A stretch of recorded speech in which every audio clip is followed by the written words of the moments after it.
Criterio de estabilidad de Routh-Hurwitz. Ahora vamos con un tema que es un poco de análisis y un poco de control. En esta parte va a ser teórica, solamente vamos a explicar en qué consiste y cómo se calcula para posteriormente poner unos ejercicios, pero eso va a ser para otra clase. Sin embargo, comencemos con este tema. Hay que recordar la estabilidad en un sistema, donde la estabilidad se divide en estos tres criterios: 1 estable, 2 inestable y 3 críticamente estable. Donde estable es cuando los polos deben de estar del lado negativo de los reales, como lo vemos aquí. Nuestros tres polos están del lado negativo de los reales. Por lo tanto, su gráfica se va a establecer en un punto y por lo tanto decimos que es estable.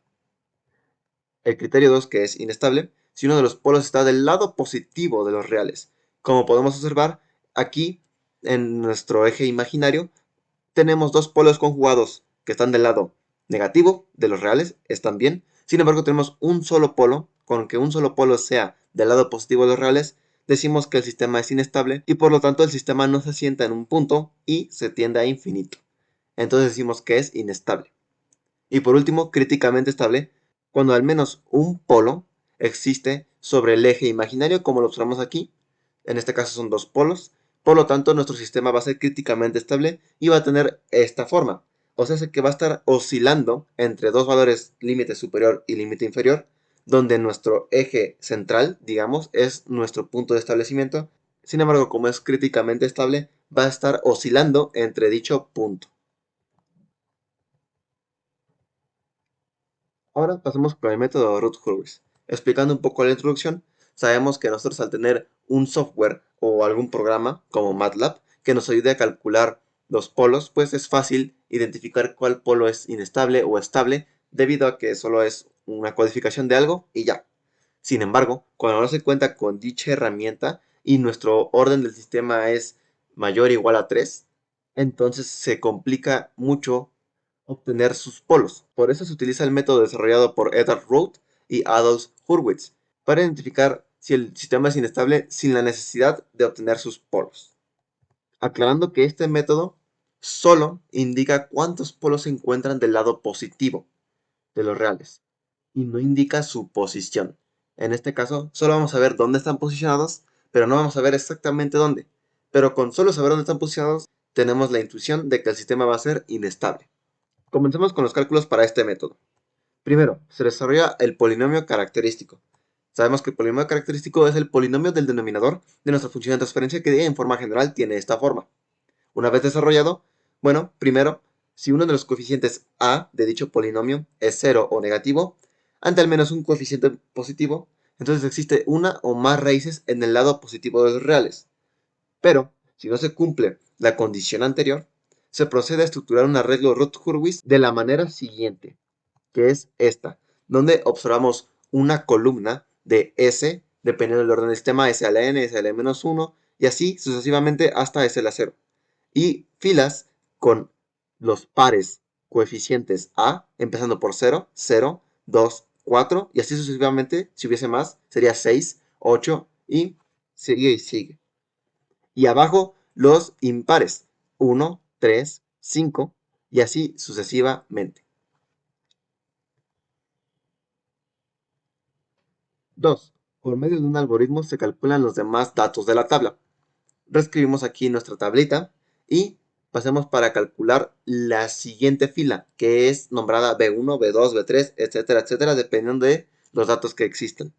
En este caso, para calcular los siguientes datos, simplemente es un determinante sobre un coeficiente. Observamos que nuestro primer determinante, o sea, B1, este de aquí, es A0, A1, y se colocan aquí A0, A1. Obviamente negativo. Y los siguientes van a ser A2 y A3. Este recuadro de aquí simplemente se transporta acá, el determinante con signo negativo, y lo va a dividir siempre el coeficiente que está inferior izquierdo. En este caso A1, como vemos aquí. Para el otro coeficiente B, lo mismo, inferior izquierdo, o sea, hace A1. Sin embargo, como ya utilizamos estos dos de aquí, ahora vamos a utilizar los otros dos de acá.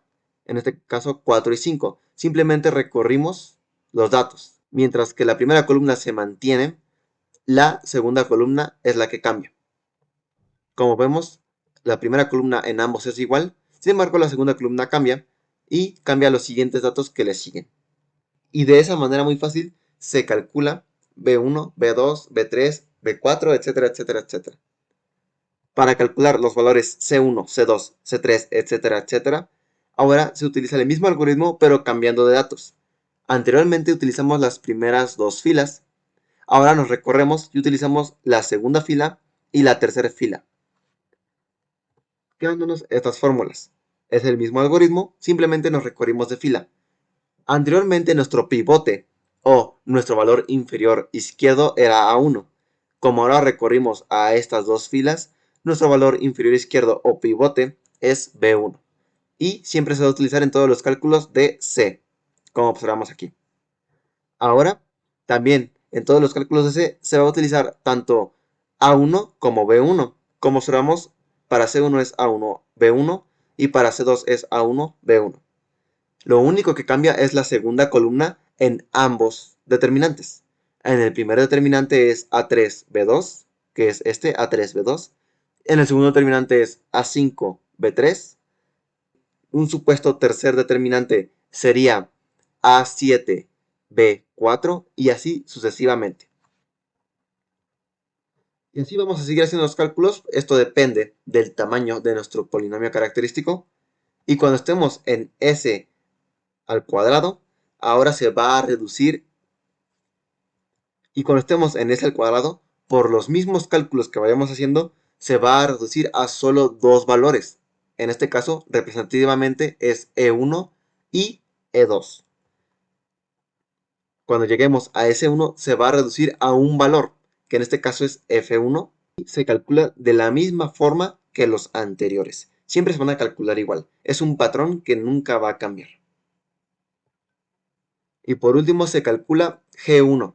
Y como observamos en el patrón, se sigue repitiendo la forma de cálculo. Simplemente que ahora, aquí se pone 0 debido a que nuestro pivote es F1. Nuestras dos columnas que siempre van a estar es E1, F1, como vemos aquí. Y como aquí no hay nada, se le coloca un 0. Y de esa forma se calcula el último valor G1. Y último paso, 3. Concluido nuestro arreglo que tenemos en esta tablita, se observa la primera columna, que se le denomina columna de estabilidad. Y verificamos que todos los valores tengan el mismo signo y no sean 0. Si se cumple lo anteriormente descrito, entonces decimos que el sistema es estable. Pero si no lo cumple, el sistema es inestable. Y el número de polos inestables es igual al número de signos que cambian en la columna. ¿En qué columna hablamos? Sobre esta columna. Imaginemos que ya calculamos todo y todos los valores nos dan positivos. Entonces no tenemos ningún polo inestable. Sin embargo, si un valor de estos calculados es 0 o tiene un signo negativo, entonces indica que el sistema es inestable.